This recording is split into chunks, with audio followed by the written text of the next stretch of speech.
Martha speaks. The day Helen gave Martha dog her alphabet soup.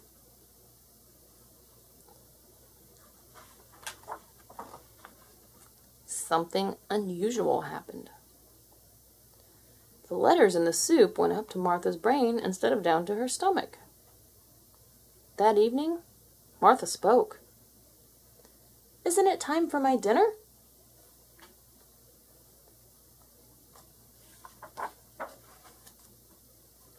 Martha's family had many questions to ask her. Of course, she had a lot to tell them. "Have you always understood what we were saying?" "You bet! Do you want to know what Benji is really saying?" "Why don't you come when we call?" "You people are so bossy. Come, sit, stay. You never say please. What's all this nonsense about pit bulls?" "Do dogs dream?" "Day and night. This morning I dreamed I was chasing a giant meatloaf." "Talk about changes in my diet." "Why do you drink out of the toilet?" "Lassie is not all that smart." Woof. Alphabet soup became a regular part of Martha's diet, and the family had a wonderful time surprising people. Walking the dog was always good for a laugh. "Yo, Renty, good dog. How's the flea problem?"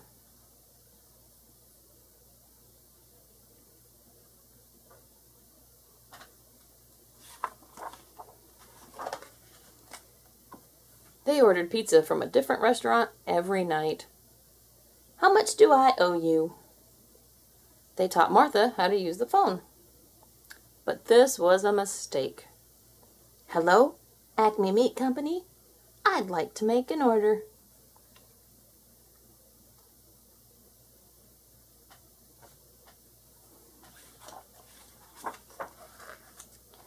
Pretty soon, more than pizza was being delivered. "But I didn't order any barbecue." Family and friends were amazed. "Please pass the carcass." "Wanna go for a walk, Granny?"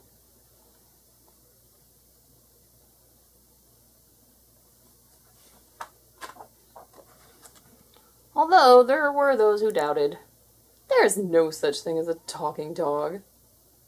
Martha always had the last word. "Speak, Martha." "Woof!" "Just kidding." But there was a problem. Now that Martha could talk, there was no stopping her. She said exactly what was on her mind. "Why is that man so fat?"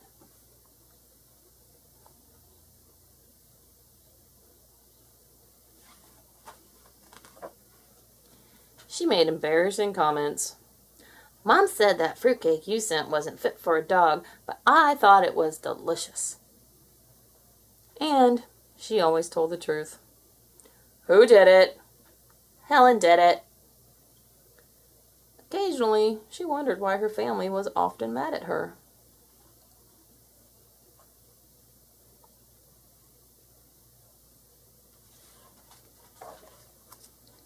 But she kept on talking.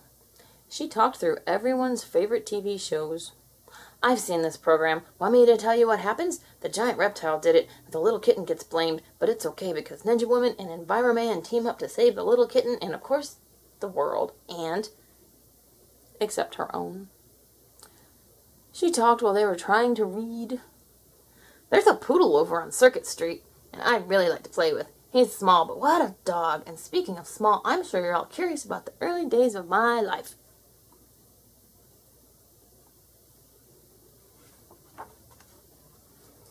She talked and talked. "I was born in a back alley to a poor but loving mother. Although she was a mixed breed, Mama was determined to raise us puppies right, to give us a solid background before we went out into the world at 8 weeks. Even before our eyes were open, Mama would say, 'You're dogs, not cats. Don't ever forget that.' Blah, blah, blah, blah, blah. I still remember the rules Mama gave us to live by. Beware of 2-year-old humans with clothespins. Under the table is the very best place to get during a meal. Never mistake your human's leg for a tree." That was from my brothers, of course. "And if it's black and white and smells funny, it's not a cat. Don't chase it. And while we're on the subject, I understand cat, but I can't speak it. Wait, where was I? Oh yes, blah, blah, blah," and talked. "Did you know that my mother gave me a name before you did? She named all of us puppies. I was 3. My sisters were 1, 6, and 7. My brothers were 2, 4, 5, and 8. I never did like 8 very much, but 6 was a lot of fun. Blah, blah, blah, blah. I'll never forget my father's face when he saw all us puppies. Boy, that's a lot of puppies, he said. What a funny dog. Blah, blah, blah, blah, blah, blah, blah. Oh, and when I was 2, blah, blah, blah. Until her family could not stand it and said, Martha, please.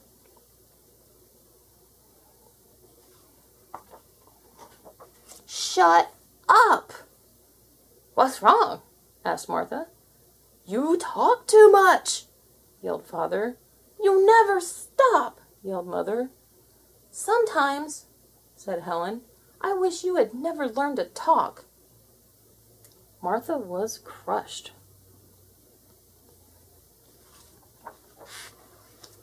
The next day, Martha did not speak. She didn't ask for her dinner or to go out. She offered no opinions, but lay quietly beneath the kitchen table.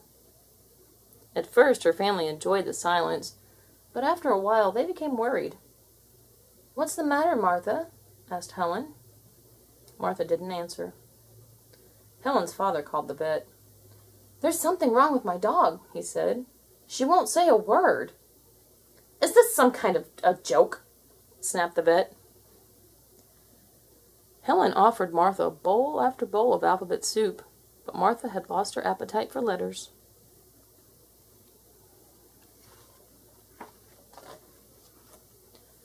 Martha's family wondered if she would ever speak again. Then, one evening when her family was out, Martha heard the sound of glass breaking.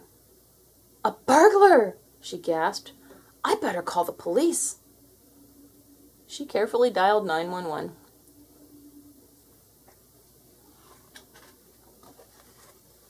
But when she opened her mouth to speak, yep, arf, arf, arf, arf, arf, woof. Martha hadn't eaten a bowl of alphabet soup in days. Martha raced to the kitchen. She barked. She growled. She tried to look ferocious. Grrr.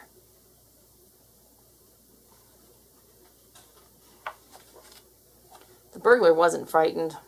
He picked up a pot from the stove. Uh-oh, thought Martha. It's taps for sure. But to her surprise, the burglar put the pot down on the floor in front of her. Here, doggy, he said. Have something nice to eat. The burglar smiled as he closed Martha into the kitchen and went back to work.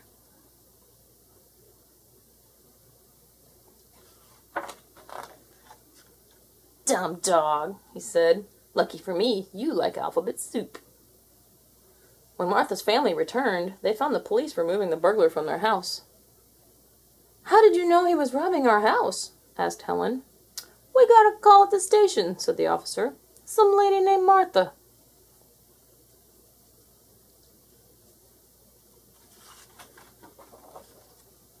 Good dog, Martha, exclaimed her happy family. You're so right, said Martha. Now, Martha eats a bowl of alphabet soup every day. She's learning what to say and when to say it, and sometimes she doesn't say anything at all. At least for a few minutes. The end. Please subscribe.